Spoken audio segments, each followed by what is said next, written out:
naman akalain na at di ka rin inaasahan pa na ang tulad mo ay aking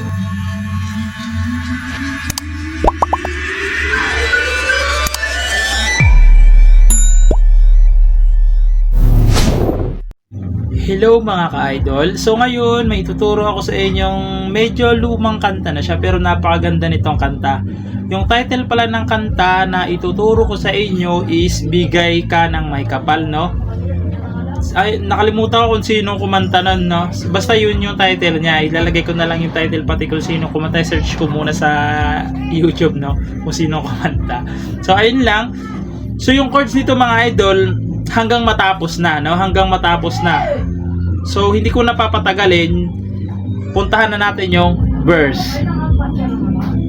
So yung verse niya mga idol, tulad nga na sinabi ko, yung chords niya, yun na hanggang matapos yung kanta, no? So yung chords nun is G pala, sorry, G.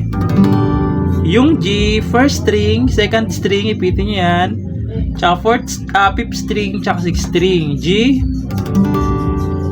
Sunod D. Yung D, ito siya, first string, second string, tsaka third string. Yan yung D. Tapos, E minor.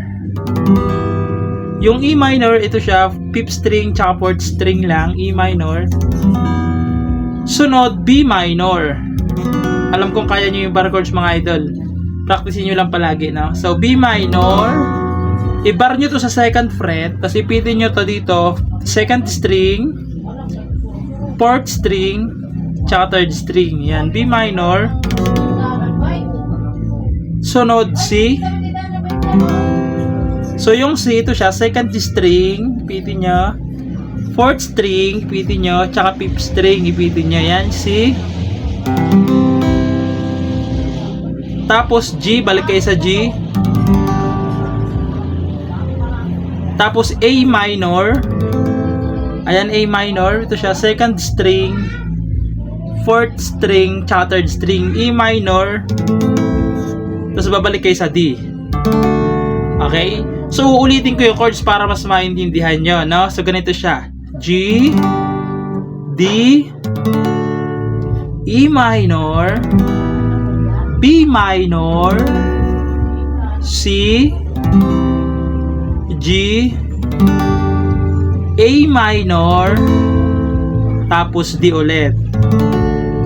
Okay, so tutugtugin natin tsaka kakantahan, no? Pasensya na kayo kasi hindi ko masyado kabisado yung kanyang lyrics, pero kakantahan natin para mas malaman nyo yung bagsakan ng kanta, no? So ganito siya.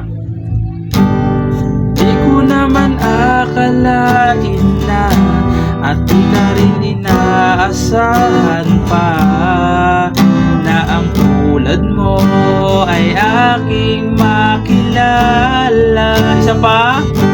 At kung ano ako'y tanggap ko na, di ko rin dinanana. Ikaw at ako hanggang wakas ay tayo ng dalawa. Paulit-ulit na lang yun mga idol. Yung chords na yun, ganun lang hanggang matapos yung kanta. So, ganito siya. G, na na D, na na na na, na na na na na na na na na, na na na na na na na na.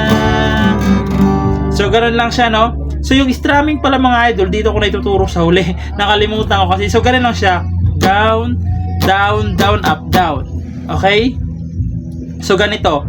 Down, down, down, up, down. So, palitan nyo na lang. Basta, babagay lang mismo doon sa tugtog, no? So, ganito siya. No? Halimbawa, naka-G kayo. Down, down, down, up, tapos lipat. Okay? So, ganito siya. Down, down, down, up, down, down, down, up, down, down, down, up, down, down, down, up, down, down, down, up, down, down, down, up, down, down, down, up, down. Okay? So, ganoon lang yung strumming niya. Palitan nyo na lang kung sakaling gusto nyo ng ibang strum. Pwede naman, basta bumagay lang mismo doon sa kanta, no? So, ayun lang. Sana nagustuhan nyo yung tutorial natin and bye-bye!